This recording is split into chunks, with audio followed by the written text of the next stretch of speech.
People, welcome back. Chain and sprockets today on the Ting Tong 125 Direct Bikes DB125L-4B. Spin it round, have a look at what we got, and then as is the wife's bike, she'll be helping out, showing that anybody can do a chain and sprocket if you take your time and are methodical. Spin it round. Yay, there she is.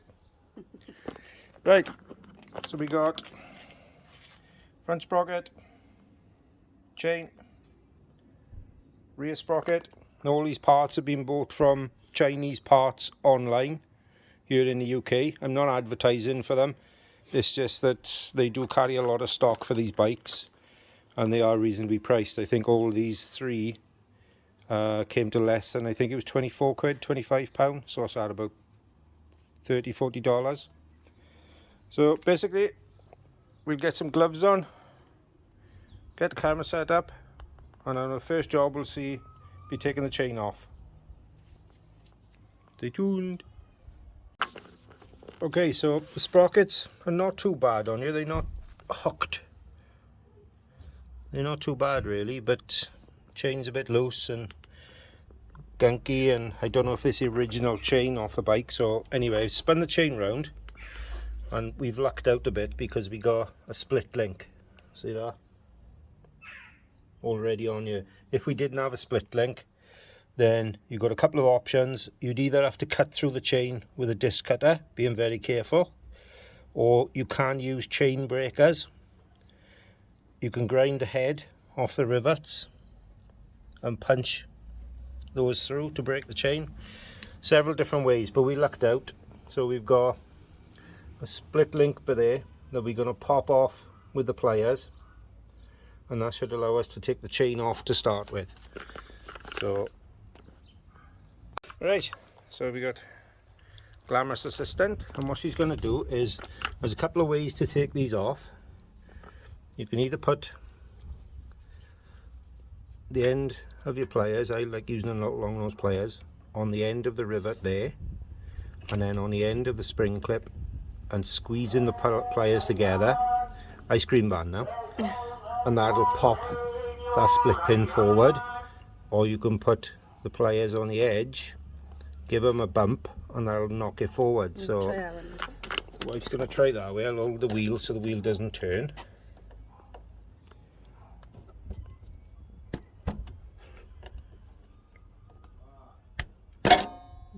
That's it. See, gone, look. That's it.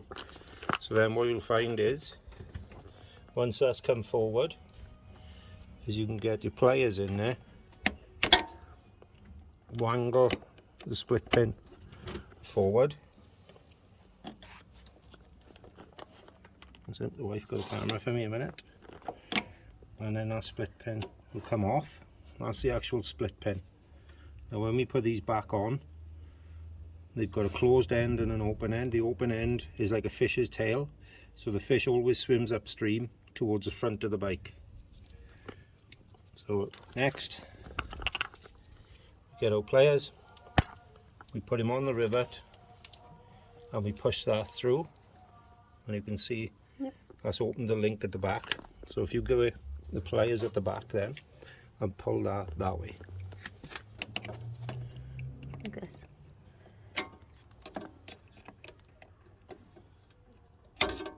So that's your front plate that fell off. So that can go down there. Pull it all the way up now. And then keep pulling. If it's easier to come in here and push it that way. Might be because it's. That's it. So that's your actual split pin, fish's tail, and your front plate.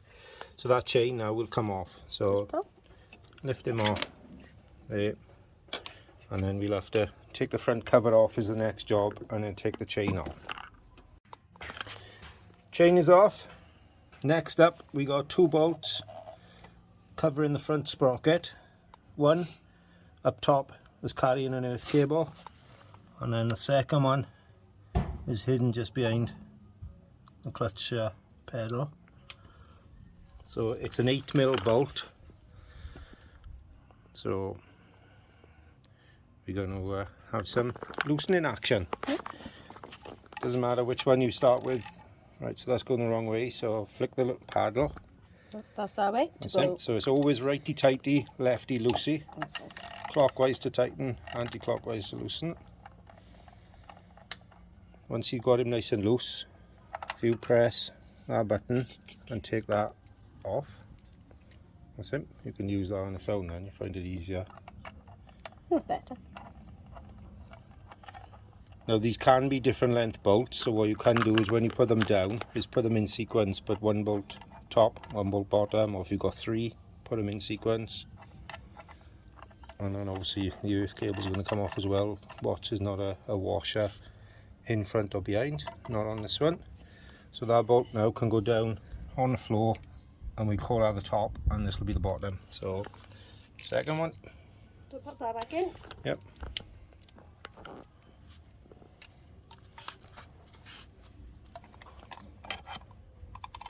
So I might hold the case in while we're undoing it.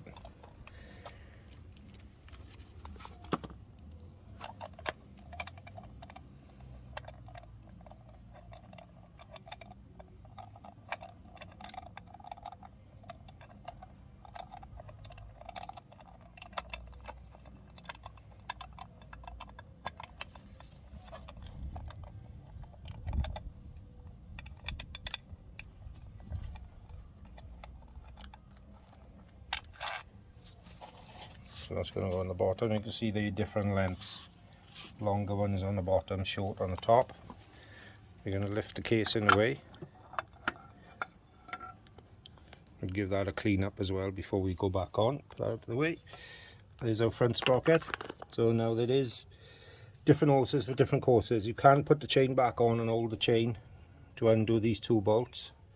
You can wedge a rubber mallet in there, but we'll get set up and then show you our version. Right, my trick usually is I'll just thread the chain back on a little bit on the top, because obviously we're going to be doing anti-clockwise, so the chain is going to be pulling that way. And then you can either wedge the back wheel, or I've had Delicious Assistant, just hold the back wheel. You can put your foot on the back foot brake if you want to stop the wheel turning, and then what that does is as you undo, the chain will actually stop that from turning, so you can undo those two bolts then. So we'll take the chain off, get those undone, and then we can take the back wheel out. Right, there we go. So you've got to take those two bolts out. If you find the sprocket is still turning, It's easier. just because once you crack them off, they shouldn't be tight anyway, so they should only be hand tight. Same trick again, once it's loose you can take it off the socket.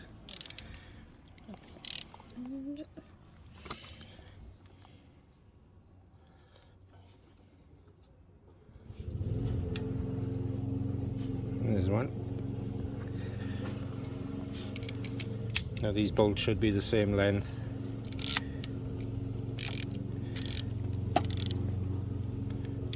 So you can undo him now.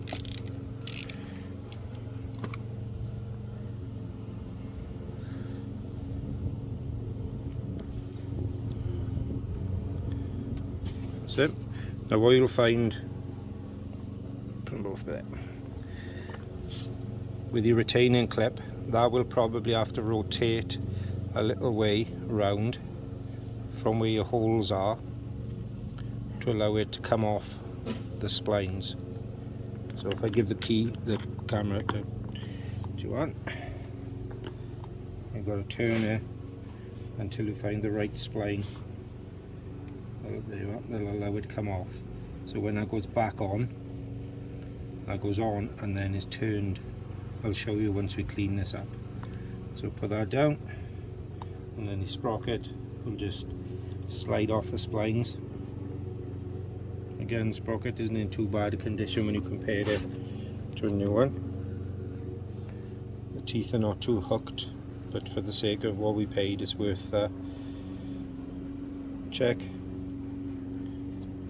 Your slots are in the same place, and then we're ready to take the back wheel off. and get the back sprocket off. Okay. Right, back wheel time. So we've got 17mm nut, axle nut this side, the axle, and then we got a 19 on the other side. So we'll use a 17 and a 19 spanner. We just want to slacken off the adjuster bolts, and this is a 14 and I think it's a 12 on this one. No need winding them right back, because obviously we've got to adjust when the chain is back on. So what we do now is give ourselves just a little bit of freedom in there so they slackened off. So hold the inner nut first, just crack off the outer nut.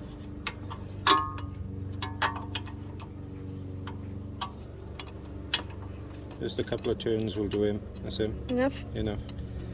And then do the outer nut as well, because this is going to be different when you put the new chain on anyway. So, and we do that both sides. Same on this side. Hold the inner nut first. And then this one coming over to me. That's it. Eventually when we do strip the bike down to go through it and give it a rebuild, all these will be changed for stainless steel anyway, so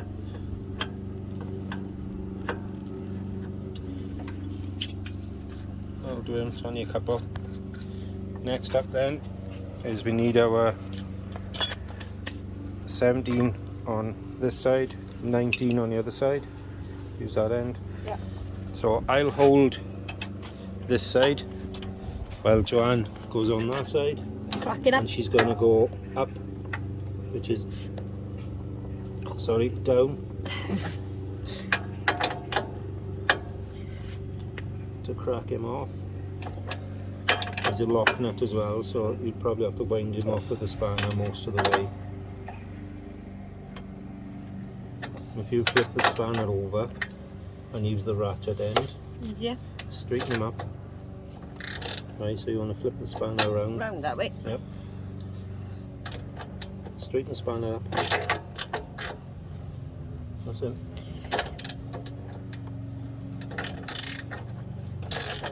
And then just put your hand on the spanner there to stop it bending out on you, look.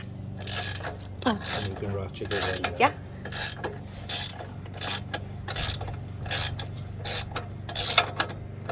Like I say, it's a lock nut, so you've got to go quite a way anyway.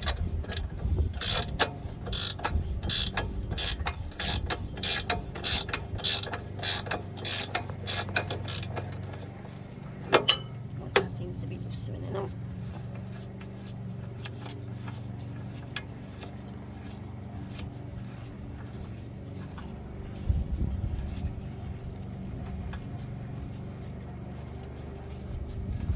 I know this is important now. When you remove the nuts and the spacers from the wheels, always keep them on the same side that they came off. So if you take the nut off and put it down on the floor on that side, then you've got your lock spacer, and then if you put them in order, then so you've got your nut, your lock spacer, flip them around the other way, and then your wheel spacer. When we pull the axle out, will go next. You keep them in the same orientation then, and that will happen this side as well when we draw the axle through. So that's ready now to come through. I'll just go and grab a little rubber mallet and we can tap him through. Right, you come over, just got a dead blow mallet. I'm just going to give the axle a couple of taps. Don't hit it with a normal hammer because you could mushroom the end of the thread, and that's bad. Obviously you have got the weight of the wheel, so you may have to take that at some point, but it shouldn't be that hard to tap through. Then come to this side, and basically as I'm going to pull the wheel up to take some of the weight, I'm going to draw that axle out. The spacers are going to fall, so I've taken note that there's a small spacer this side and a large spacer on this side. You have to jiggle it and wiggle it.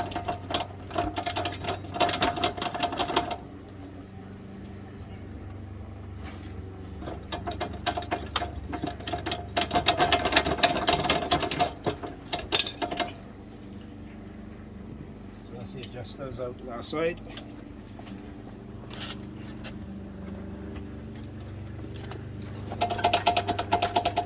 Right. If you get stuck like that, what you're better off doing is either getting a little bar and tapping him through, which we'll have to do. Yep.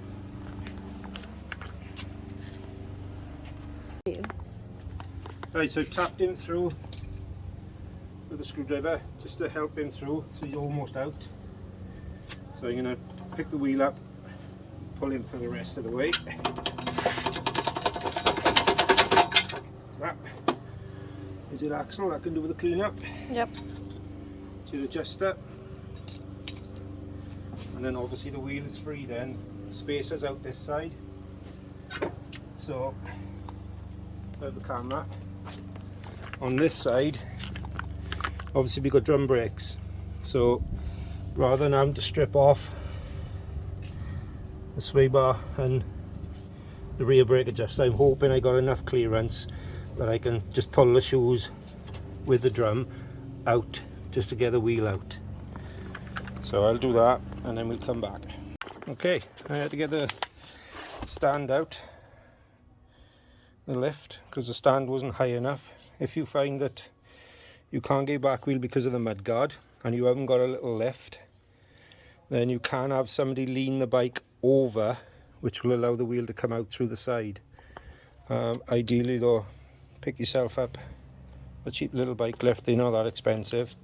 So we've wound him up now, so the wheel is going to clear the mud guard. So Joanne's going to just wheel the wheel backwards and out.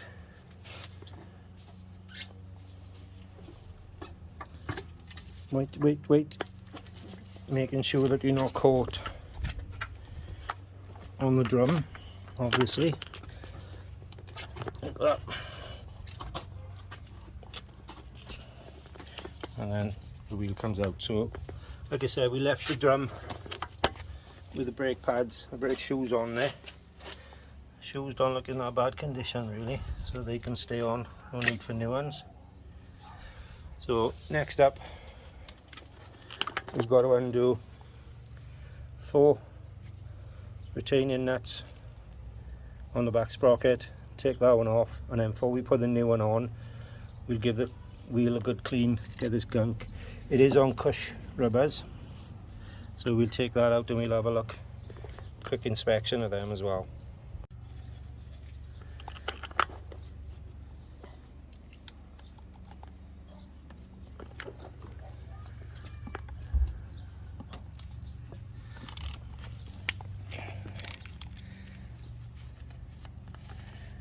And when you put your sprocket back on and you put these bolts back on, we'll do them in a star pattern, 1, 2, 3, 4, just to make sure we're pulling down even. Taking it off isn't too much of a problem. And again, they should be nylock nuts as well, so when we go through the bike, once Joanne's had a riding season, we'll replace all these nuts with new stainless steel lock nuts as well. So again, looking out to make sure that there's no retaining clip around, which it doesn't seem to be. So that sprocket then, if you pull the bottom and I'll pull the top, it should just lift off. That looks like the original sprocket. And then there's your sprocket carrier, and like I said, there's a cush drive behind here, so you take that off. That's your pins, and then those rubbers is what's called a cush drive. So when you actually leave the clutch out and you start pulling off with the bike, they take up the little bit of whip from the chain rather than it being a solid fix to the wheel which would just snap the teeth off.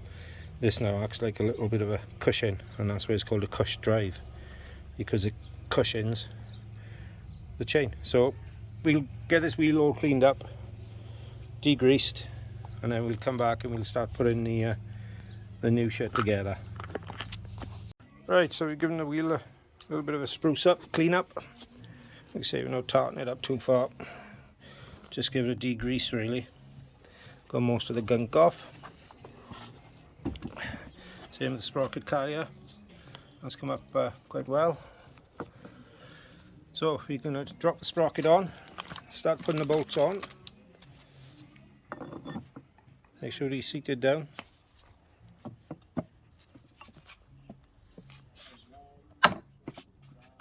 That's him. You've got to make sure he's seated right down, because otherwise it'll throw and wobble.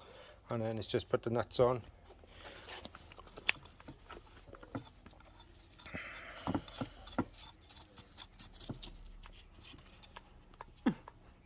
Now there are specific torque settings for these nuts, as with everything on the bike. I'm not going to go down the liable road and tell you what it is. It's up to you to find out the torque spec and make sure that the nuts are done up to that spec so that it's safe. That's why I always repeatedly say get yourself a book, a Haynes manual, or there are other manuals available, but get yourself a manual as soon as you buy the bike. Everything you need to know is in there. So we're just going to nip them down like you just saw Joe do until they were tight. Then we'll put it back in the wheel and use the wheel to hold to torque it down. But as I said, I'm not going to show that on camera because that's got to be your responsibility, not mine. That's it. And if you notice, she's doing them in a star pattern. 1, 1, 1, 1. That way then you're pulling it all down even rather than just one side or the other.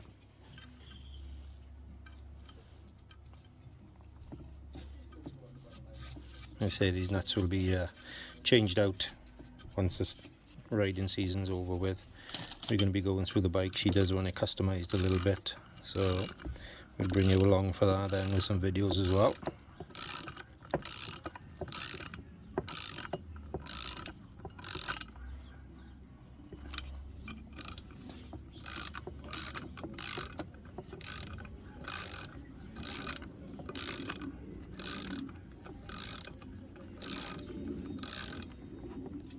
That's it. So that's all we're going to do then is put the wheel up somewhere safe like that. We're going to drop the carrier back in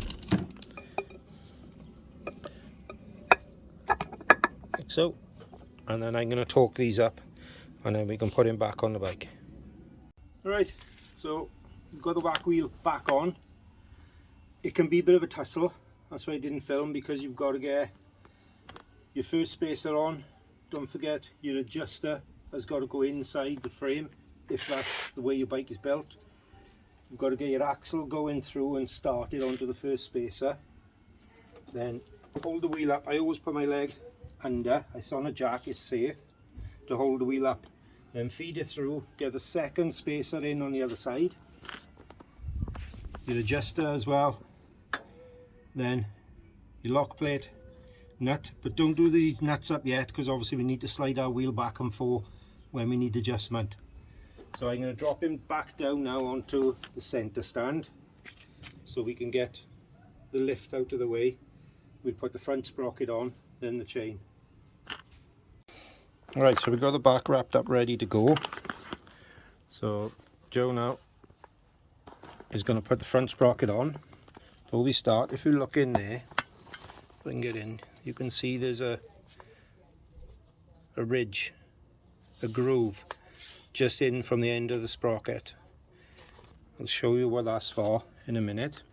I always put any stampings, markings or numbers, I always put that facing out away from the bike.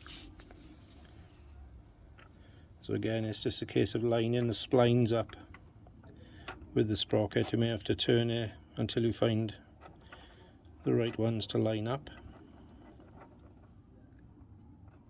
There you are. And now you can see that groove is in front of the sprocket. Your locking plate goes on into that groove and then you have to turn it a little bit to line the holes up, and that's going to lock the sprocket then onto that spline. So just get it on so the holes are almost lined up. Then pull that back like you just saw Joe done, and she's lining the holes up now. Now there is a gap between the the sprocket and the locking plate, That's fine, because as you do the bolts up, that's going to pull the sprocket up tight to the locking plate, and that's what's locked it in position then.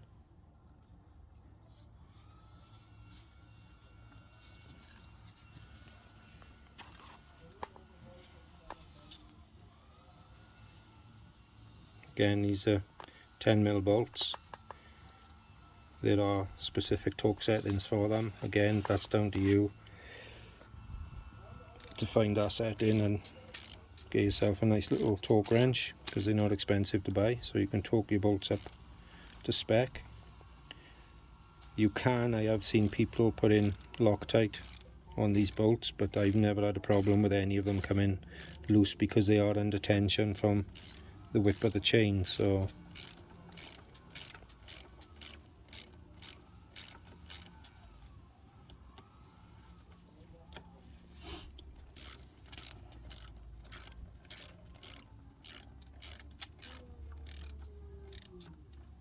again, we're into the scenario now where the sprocket is going to start turning before we can torque this up. So what we can do then is we can get the chain on without tension in it, put the chain on and use the chain again, the new chain, to hold the sprocket while we torque these up. So next up, we'll feed the chain through, get that on, torque this up, then we can put this cover on, and it's just a matter then of tensioning the chain. Alright, so we got a nice shiny gold one. We should have a split link in here as well somewhere. Just open them up, have a look.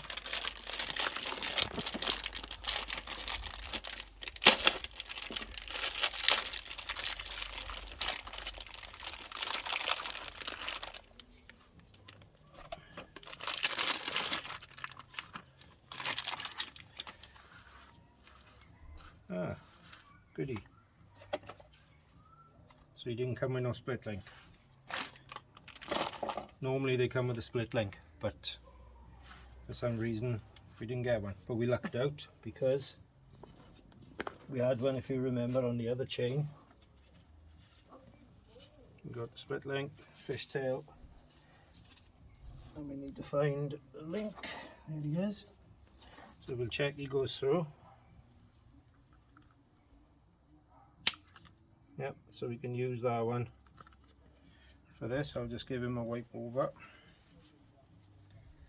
But yeah, normally they come with the split link. I don't know why this one didn't, to be honest. I've never had Maybe they forgot to put it in. a chain without the split link in. It's normally in a little packet, but no biggie, doesn't matter. Just watch we don't knock them down the hole. So then it's a case of the chain is multi-directional, could go in and out, so you just feed the chain over the sprockets, run it through.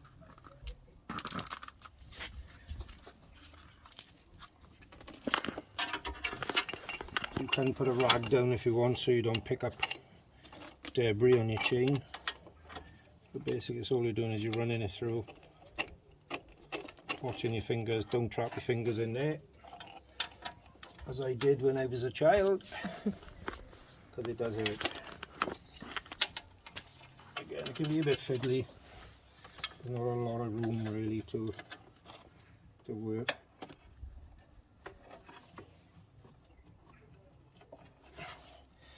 It's a case of feeding it through, round the sprockets,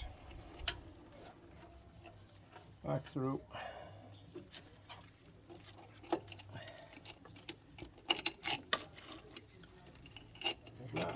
Oh, without the jumping off.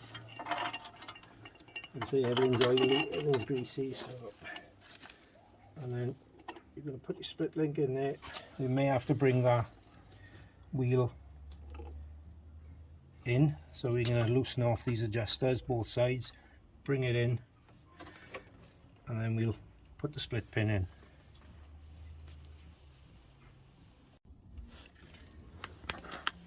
Come down here now. Yeah. Right, so all I've done is the split link I've put in from the back, so the two prongs have come through to the front. You put on your front plate, zone like that. And then again, like we said, if you imagine that as a little fish, that's got to swim upstream, because when you go forward, the chain goes in that direction. So that wants to swim upstream. So just put him over.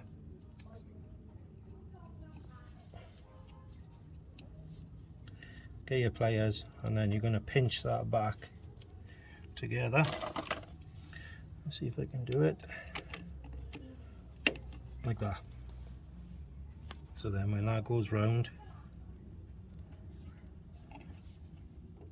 his tail is facing the back of the bike, so he's swimming upstream when the bike is going. So we'll jump to the front now. If you remember, we still got to torque these up. So what I can do now is I can actually use the back wheel to stop if I'm turning, to allow me to tension these up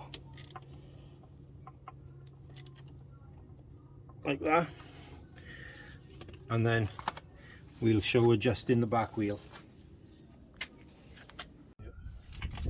Right, so what we've done is using the adjusters,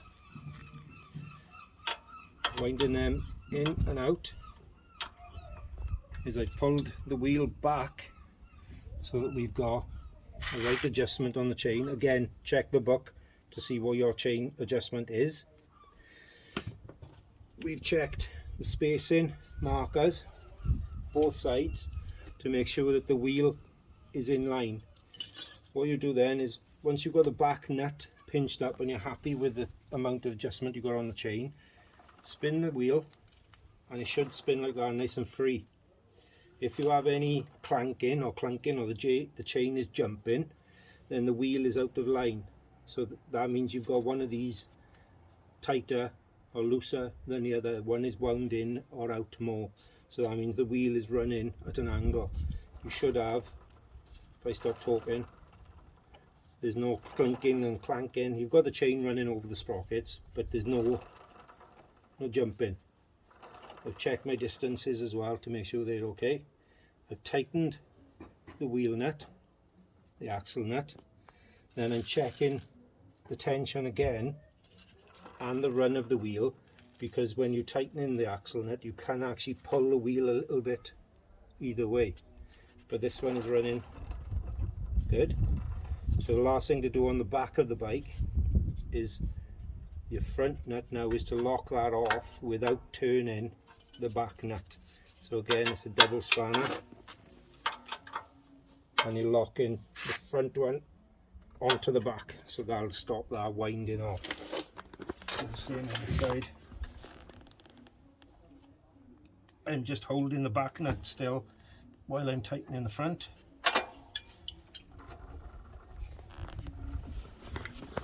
That's all that's left, is to put the front casing on with the 2 bolts, long on the bottom, short on the top. We'll have a quick video of Joe doing that. Then before you ride the bike, make sure you check the back brake is working properly. This chain is going to stretch pretty quick, so all depends on how often you ride and what distances you ride, but I would be checking it on a weekly, if not daily basis for the first month, because it is going to stretch quite a bit pretty quick. It's a new chain, and you should be doing that as a weekly check anyway. So you get that front cover back on, check the brake, and have a wrap up.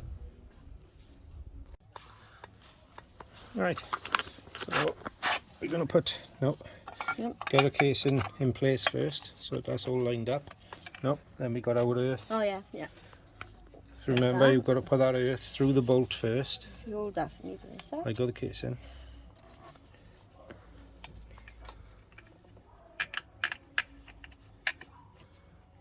Now these I just start with my finger to start with.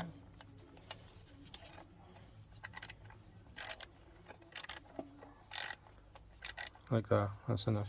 Just to get it. And then the long one, if you remember, goes in the bottom.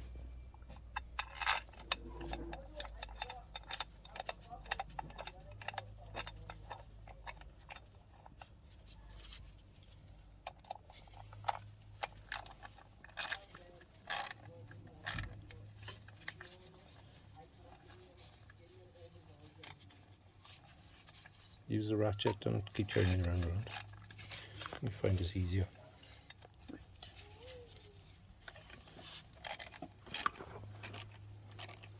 Now when you're tightening this one, make sure that that cable, that earth, doesn't get pulled over with the bolt.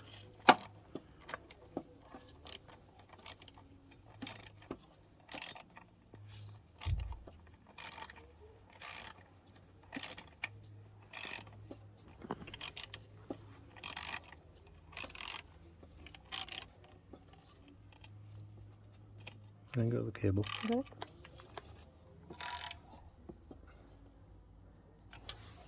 The bottom. And yet again, there is a torque setting for these.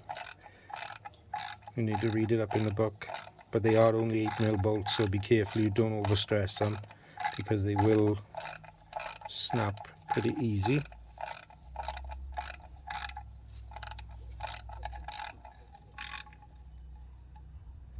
Right, so we'll torque them down. We'll put the bike on the floor. We'll check the chain tension then as well, because obviously the suspension will go up a little bit, which will shorten the chain a little bit. Once that's done, it's ready to take for a run then and check everything's all good. Double check before you do go out on the bike that your clip is in, your back axle nut is done up, your adjusters are done up, you've torqued your front sprocket, and your casing bolts are all done up. Apart from that, you should be good to go. And that is how you change chain and sprockets. Ting Tong DB125L-4B. Bye from Joanne. Bye from me. Catch you next time. Hope this helped, guys.